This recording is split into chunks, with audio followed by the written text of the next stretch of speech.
ko ni dɔnko ani an ka maanifinya taabolo ko olu kan ka don an ka kalanw na kosɛbɛ yaasa kalanw ka banbaw ka sinsin lafiya ni yiriwali kuntala jan min ni jamanaw bɛ k'o ɲini o bɛ se ka sɔrɔ cogo min minisiri ko ka ale yera o kɛnɛ ka Mali tɔgɔ la ko ɲɔgɔnnajɛ in ko a fisayara kosɛbɛ sabula tali kɛra misali la Mali yɛrɛ ka kɛ ni Mali yɛrɛ bɛ ka wulikajɔ minnu kɛ nin waati ninnu na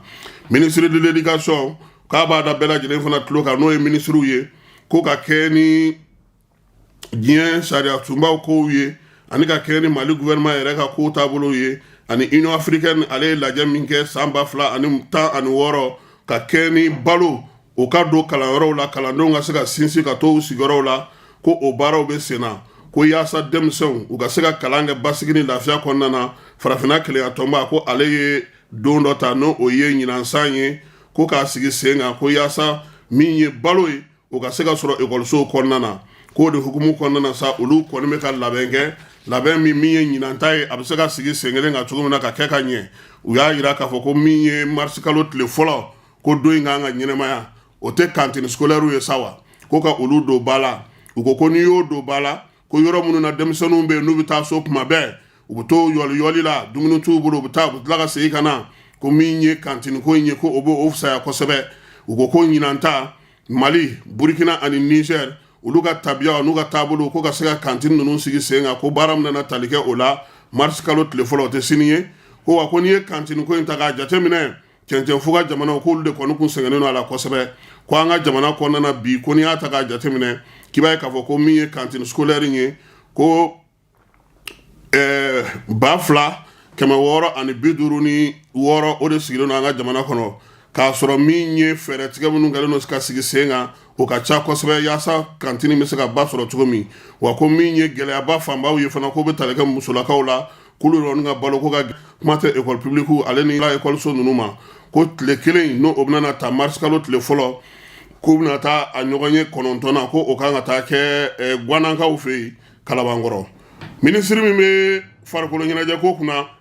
ale ye conseil de ministre ladɔnniya k'a jira k'a fɔ ko ale kɔni ye sɔrɔsi maa minnu bɛ n'u olu ye faso ka concours kɛ n'u y'a sɔrɔ o jɛkulu 5nan n'a bɛ f'o ma ko 5e contingent service national de la jeunesse ko ale ye sira di olu ma k'u ka taa segukaw fɛ yen bafo ka se ka t'u ka kalan kɛ a y'a jira k'a fɔ ko maa minnu bɛ yen k'u kɔni ye sira di olu ma k'a daminɛ février kalo in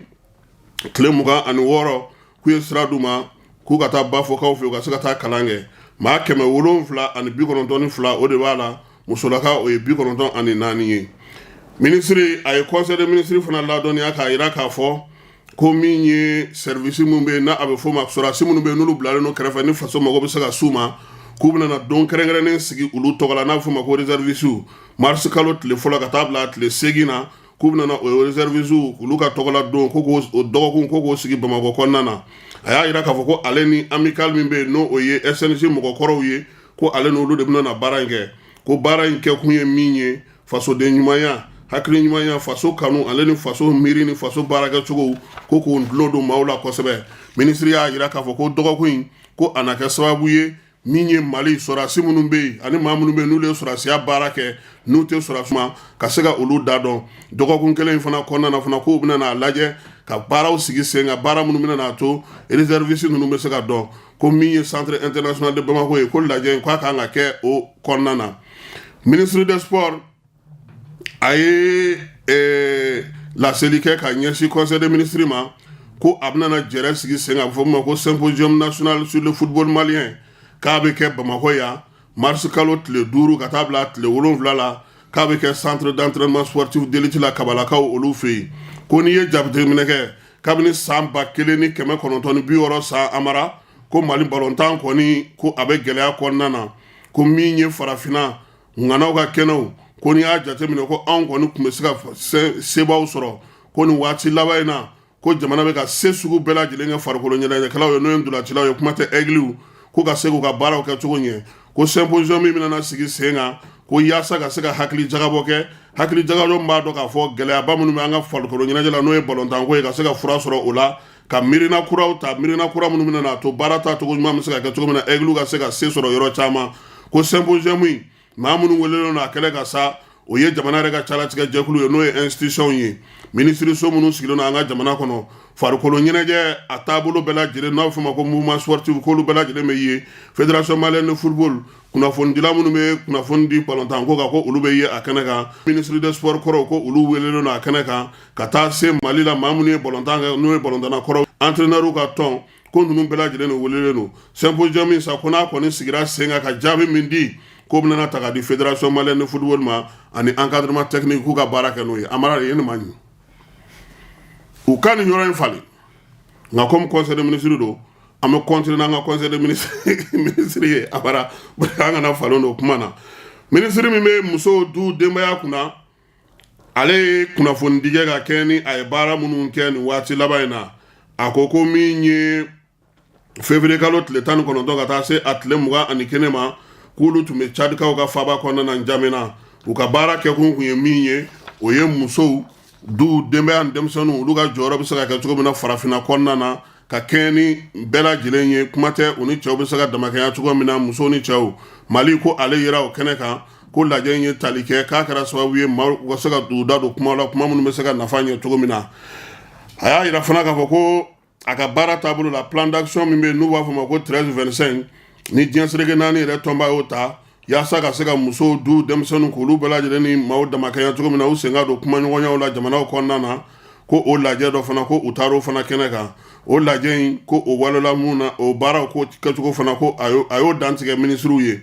a y'a yira fana k'a fɔ ko ka kɛ ni jamanakuntigi Asimi Goyita o ka miiriraw ye ko olu kɔni bɛ fɛ ka yɛlɛmabaw kɛ yɛlɛmaba minnu bɛ yen n'olu kan ka tila muso ka bɔ o kalama gouvernement ale baara la ani diɲɛ seleke 4 baaraw la k'u ka baaraw kuncɛli la sa u kɔni ye laɲini caman kɛ laɲini minnu bɛ tali kɛ musow olu bɛ se ka damakɛnya cogo min na a ko o bɛɛ lajɛlen tɛmɛnen kɔfɛ fana ko musow ko ka kɛ ni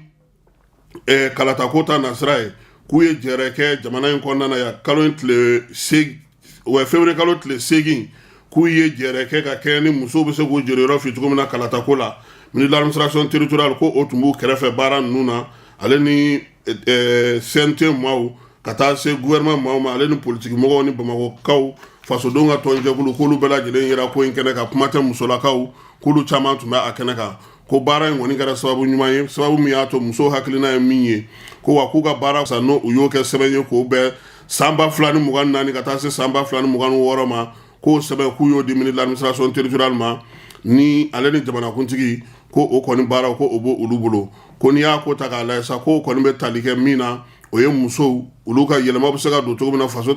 fanga taabolo la musow sen ka ye a la kosɛbɛ musow ka garisɛgɛ caman sɔrɔ kalata ko kɔni a bɛ wuli k'aw jɔ de dɛ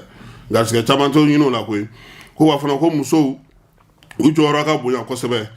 a ko fana ko ka kɛ ni a ka baaraw ye n'o ye ministre de la promotion de la famille ye Mali Burkina Niger ko olu bɔlen CEDEAO la k'olu yɛrɛ ye jɛrɛba kɛ Bamako kɔnɔna na ani Mali fan caman fɛ janvier kalo tile 28 k'o jɛrɛ in kɔni y'a to u ka se ka u ka fɛla di k'u ka senkɔrɔma dondoli kɛ ale ni Niger ni Burkina jamanakuntigi ni jamanadenw bɛɛ lajɛlen ma ko wa ko jɛrɛ in k'a ma da Bamako dɔrɔn kɔnɔna ma dɛ k'a ɲɔgɔnna kɛra Mali sigida caman na yaasa musow bɛ se ka dɛmɛ cogo min ministre min bɛ sɛnɛko ni baganmarako kunna sa ale ye conseil de ministre mɔgɔw ladɔnniya k'a yira k'a fɔ ko jɛrɛ 7 min sigira sen kan n'o o ye sɛnɛ ni waati ale ni baganmarako ye Burkinakaw fɛ yen k'o kɛra février kalo tile 20 n'a tile 24 ko ale yɛrɛ yɛrɛ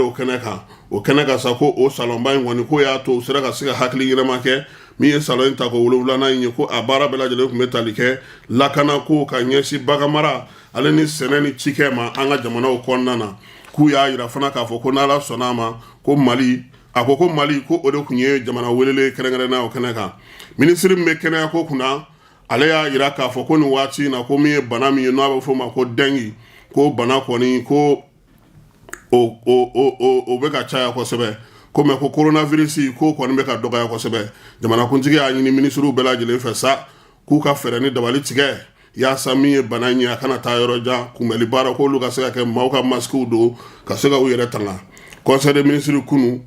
min ye février kalo tile 28 min bɔra a kɔnɔna na amara o de ye nin ye Tchad kunungo olu ka jamana faaba la n'o o ye Njamena ye mugukan kɔni guwana ye kosɛbɛ u ka kunnafonidi gafe min bɛ u y'a yira k'a fɔ k'u ka sécurité d'état o dagayɔrɔ ani maa falenba dɔ fana bɛ yen n'o ye parti politique dɔ ɲɛmaa ye k'o dagayɔrɔ k'o kɔni ko mugukan guwana ye ko waati min na mugukan bɛ sumaya amara k'u ka fanga sinamatɔn dɔ bɛ yen n'u b'a fɔ ma ko Yayi Dilo k'ale kɔni su yira dɛ k'a ka parti k'o ye PSF ye ko gouvernement kɔni y'a yira k'a fɔ ko a tun b'a fɛ ka dangari Cour suprême o ɲɛmaa la min ye waleya in ye kɔni k'a juguyara kosɛbɛ sabula Idriss Déby a denkɛ min bɛ yen